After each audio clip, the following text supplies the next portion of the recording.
स्वागत करता हूँ एबीसीडी स्टोरी पॉइंट में। तो ये बता रहा हूँ मैं क्लास 12th के लेक्चर की जो सीरीज चल रही है, 2 लेक्चर कंप्लीट हो गया हमारा। कितना लेक्चर कंप्लीट हो गया? 2 लेक्चर कंप्लीट हो गया। लेक्चर 1 है, लेक्चर 2 इंट्रोडक्टरी पार्ट कंप्लीट हो गया है। मैंने आपको साल्ट के बारे में बताया था, एडिशन कंपाउंड के बारे में बताया था। तो एडिशन कंपाउंड्स क्या होते हैं आप कमेंट में जरूर बताइएगा। तो एडिशन कंपाउंड्स की 2 टाइप्स होती है, जिसको हमें डबल साल्ट बोला जाता है और फिर क्या बोला जाता है, कोऑर्डिनेशन कंपाउंड बोला जाता है। मैंने एडिशन कंपाउंड के बारे में ये बताया था कि जो एडिशन कंपाउंड होते हैं, एडिशन कंपाउंड क्या होते हैं, ये जो है 2 या 2 से अधिक स्टेबल कंपाउंड से मिलकर बने होते हैं और इनकी जो टाइप होती है क्या होती है, इनका एडिशन कंपाउंड की जो टाइप है, पहला कॉम्प्लेक्स है, कॉम्प्लेक्स साल्ट है, और दूसरा जो होता है डबल साल्ट है। तो डबल साल्ट क्या चीज़ होती है? डबल साल्ट मैंने बताया था, डबल साल्ट जो होते हैं सभी आयनों का परीक्षण देते हैं। ईच आयन जो होता है, ईच आयन का होता है, each ion responsible for the test. प्रत्येक आयन उसमें से किसके लिए होते हैं? टेस्ट के लिए जिम्मेदार होते हैं। परंतु ऐसा कॉम्प्लेक्स साल्ट नहीं होता है। ऐसी बात क्या है, क्या ऐसी बात है जो कॉम्प्लेक्स साल्ट सभी आयनों का टेस्ट नहीं देते हैं और क्या है कि डबल साल्ट देते हैं? तो आइए देखते हैं, पहले डबल साल्ट के बारे में एग्जांपल ले लेते हैं। देखिए डबल साल्ट,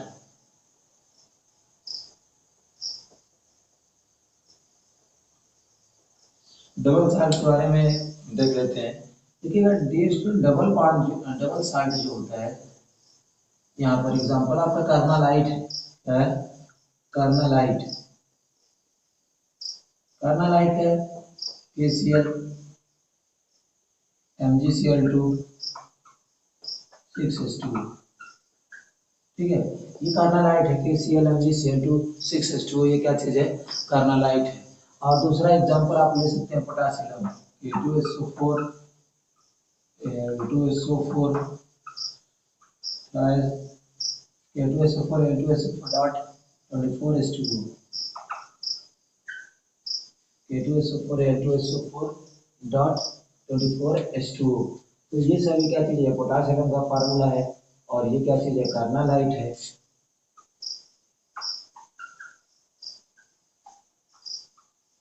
तो अगर हम लोग इसको क्या करें, वाटर के अंदर डिसोसिएट करें, यानी वाटर के अंदर इसको वो या सोल्यूशन में इसको डालें, तो ये सोल्यूशन में जाते ही क्या होता है? डबल साल्ट की खूबी यही बात है कि ये टेस्ट देते हैं, टेस्ट, या हो सकते हैं बोल सकते हैं रिस्पॉन्सिबल, रिस्पॉन्सिबल जिम्मेदार होता है भाई, रिस्पॉन्सिबल फॉर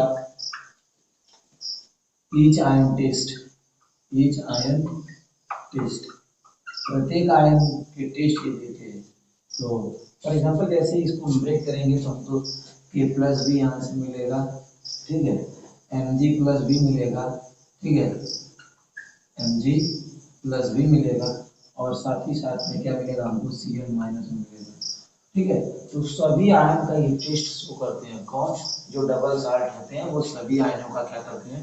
टेस्ट देते हैं। यानी KCl में टूटेगा तो हमको K प्लस मिलेगा, MgCl में टूटेगा तो Mg डबल प्लस हमको मिलेगा, और यहाँ पर Cl है ये, तो Cl, ये तीनों आयन थे, 3 प्रकार के आयन थे, पोटेशियम, मैग्नीशियम और क्या चीज है?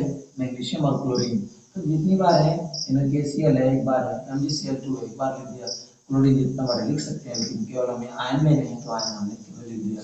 तो यहाँ पर देखिए ये भी K2SO4 L2SO4 डॉट 24H2O, तो इसमें भी क्या चीज है देखते हैं। हमको पोटेशियम मिलेगा, K प्लस भी मिलेगा, और फिर उसमें हमको एल्यूमिनियम मिलेगा, एल्यूमिनियम का 3 पॉजिटिव, फिर उसके बाद क्या मिलेगा हमको? सल्फेट मिलेगा, तो सल्फेट में SO4 डबल नेगेटिव।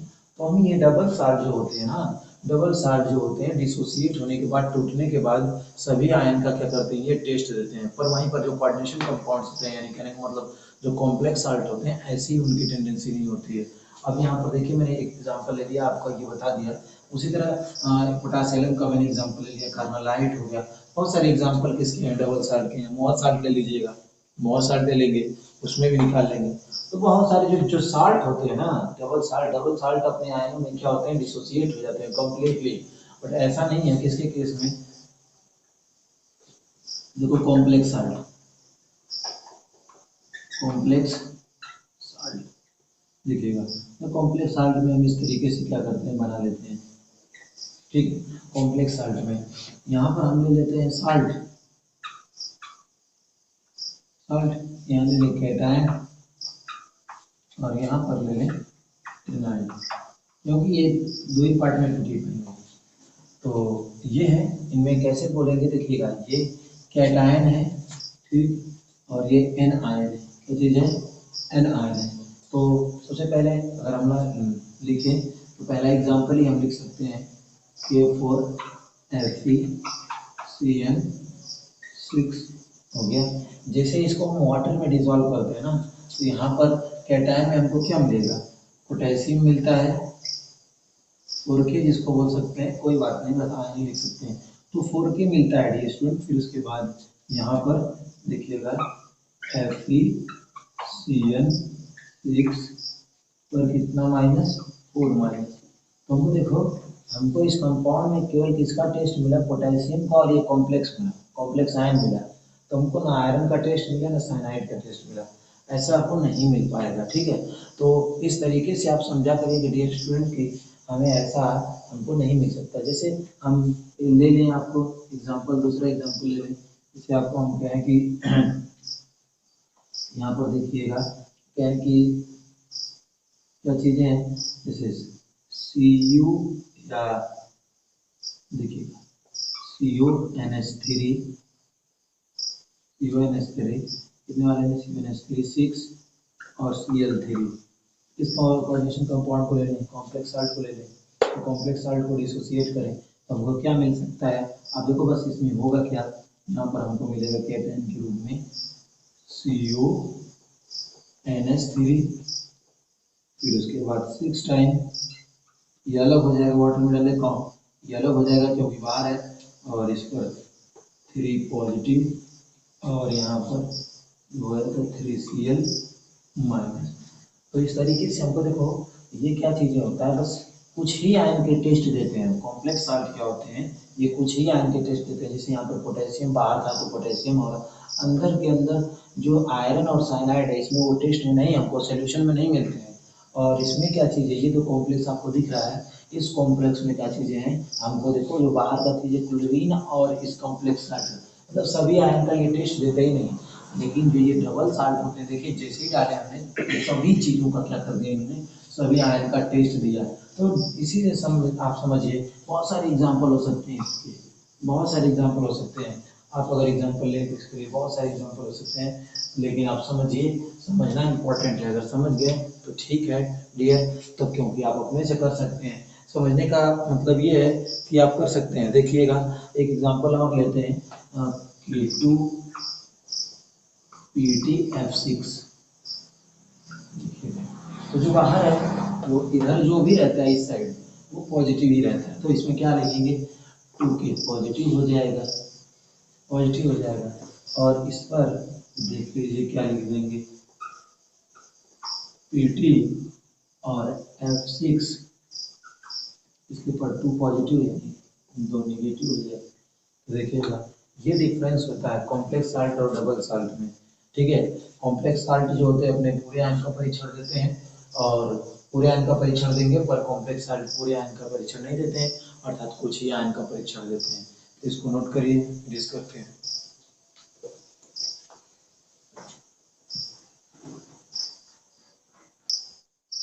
तो डियर स्टूडेंट, मैं आपको बता रहा हूँ कि अब हम लोग किसको पढ़ेंगे, बस हमको पढ़ना है डबल साल्ट के बारे में नहीं पढ़ना है, हमें बस पढ़ना है किसके बारे में, हमें बस पढ़ना है कॉम्प्लेक्स साल्ट के बारे में। किसके बारे में पढ़ना है, कॉम्प्लेक्स साल्ट के बारे में। आइए कॉम्प्लेक्स साल्ट को देखें, यानी कहने का मतलब कॉम्प्लेक्स साल्ट को हम लोग क्या कहते हैं, कोऑर्डिनेशन कंपाउंड कहते हैं। तो कोऑर्डिनेशन कंपाउंड में क्या चीज होता है आज देख लेते हैं, ठीक है।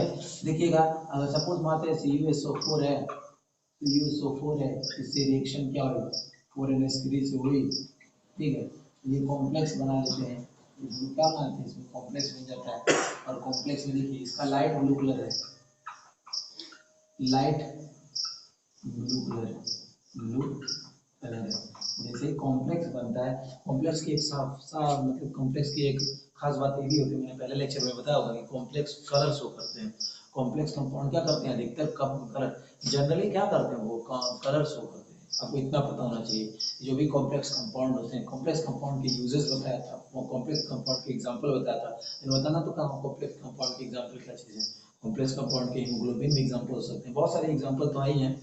और भी हीमोग्लोबिन भी होता है, साइनोकोबाल्मिन यानी विटामिन B12 होता है, और क्या होता है, आप बताया था मैंने, सिस्प्लेटिन होता है, और क्या चीज, क्लोरोफिल भी होता है, उनको पता होना चाहिए। तो ये कॉपर सल्फेट है जिसका लाइट ब्लू कलर है, ठीक है, लाइट ब्लू कलर है। फिर उसके बाद जैसे ही रिएक्शन अमोनिया के साथ होती है तो ये कॉम्प्लेक्स बना लेता है, देखिएगा वो कॉम्प्लेक्स क्या है, CuNH3 4 टाइम्स SO4, ये कॉम्प्लेक्स बनाता है। तो ऐसे कॉम्प्लेक्स बनते हैं जो ये ब्रेक नहीं होते। जो स्क्वायर ब्रैकेट आपको दिख रही है, स्क्वायर ब्रैकेट जो दिख रही है वो स्क्वायर ब्रैकेट देखिएगा।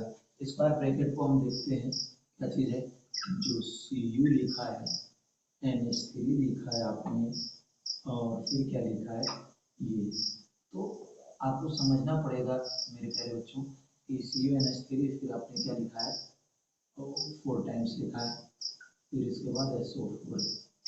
तो कॉम्प्लेक्स साल्ट में क्या खास बात होती है, यही आप लोगों को समझना है, ठीक है। तो कॉम्प्लेक्स साल्ट में जो आपको स्क्वायर ब्रैकेट ये दिखती है, जो स्क्वायर ब्रैकेट दिखती है आपको, स्क्वायर ब्रैकेट, जो स्क्वायर ब्रैकेट दिखती है, इस स्क्वायर ब्रैकेट के अंदर जितनी भी कुछ रहती हैं सब कुछ को एक साथ हम लोग कोऑर्डिनेशन स्फीयर कहते हैं। कोऑर्डिनेशन स्फीयर क्या कहते हैं, कोऑर्डिनेशन स्फीयर, कोऑर्डिनेशन स्फीयर क्या कहते हैं, कोऑर्डिनेशन स्फीयर। अब देखिए कोऑर्डिनेशन स्फीयर कहते हैं, और जो भी कोऑर्डिनेशन स्फीयर, ये कोऑर्डिनेशन एंटिटी भी कहते हैं, तो कोई दिक्कत नहीं, कोऑर्डिनेशन स्फीयर क्योंकि फेमस है, कोऑर्डिनेशन एंटिटी उतना फेमस नहीं है। यहाँ पर देखिएगा, यहाँ पर जो ये भी इस साइड पाए जाए, ये इस साइड पाए जाए, उनको स्क्वायर ब्रैकेट से जो बाहर की चीजें होंगी उनको हम काउंटर आयन बोलते हैं। क्या कहते हैं, काउंटर आयन कहते हैं, इसको हम लोग काउंटर आयन कहते हैं। क्या कहते हैं, काउंटर आयन कहते हैं। अब यहाँ पर क्या चीजें होती हैं, स्क्वायर ब्रैकेट के अंदर हमने तो बता दिया, ठीक है। अब ये क्या क्या चीजें हैं, सबसे पहले हमें ये भी जानना जरूरी होता है कि स्क्वायर ब्रैकेट के अंदर क्या क्या चीजें होती हैं, कोऑर्डिनेशन स्फीयर के अंदर क्या चीजें होती हैं। इतना ही कहिए कोऑर्डिनेशन स्फीयर के अंदर क्या, कोऑर्डिनेशन स्फीयर के अंदर आपको इस साइड पर, यहाँ पर हमेशा जो सिंगल तरीके से मिल सकता है, बहुत सारे हैं यहाँ पर मिलेगा। तो आपको इसका नाम है CMA, CMA को आप जानते हैं, central metal atom, central metal atom या आयन, सेंट्रल मेटल एटम या आयन। फिर इसको हम लोग इस सेंट्रल मेटल एटम से क्या जुड़ा होता है, इनको लिगेंड बोलते हैं। क्या बोलते हैं, लिगेंड बोलते हैं। लिगेंड के पास क्या होना जरूरी है, लोन पेयर। क्या होना जरूरी है, लोन पेयर, शुरू में बताया था आपको। और सेंट्रल मेटल के पास क्या होना जरूरी है, वैकेंट आर्बिटर। क्या होना जरूरी है, वैकेंट आर्बिटर। तो ये सभी चीजें क्या चीजें, इसके पास वैकेंट आर्बिटर होना जरूरी है, इसके पास लोन पेयर होना जरूरी है। ये सभी चीज़ों को आप क्या करेंगे, जब जानेंगे समझेंगे तभी तो आप पढ़ पाएंगे। तो मैंने बताया यहाँ पर कैसे ये जो जैसे ही कॉम्प्लेक्स बनता है तो इसका कलर जो होता है लाइट ब्लू कलर हो जाता है, डार्क डीप ब्लू कलर होता है। तो डियर स्टूडेंट लाइट चली गई है, तो इसके लिए खेद है, यहीं से वीडियो को हम लोग स्टॉप अप करते हैं। पर इतना आप जानिएगा डियर स्टूडेंट, लाइट चली गई है तो आप समझ लीजिएगा, यहाँ पर हम वीडियो को क्या करते हैं, पॉज करते हैं।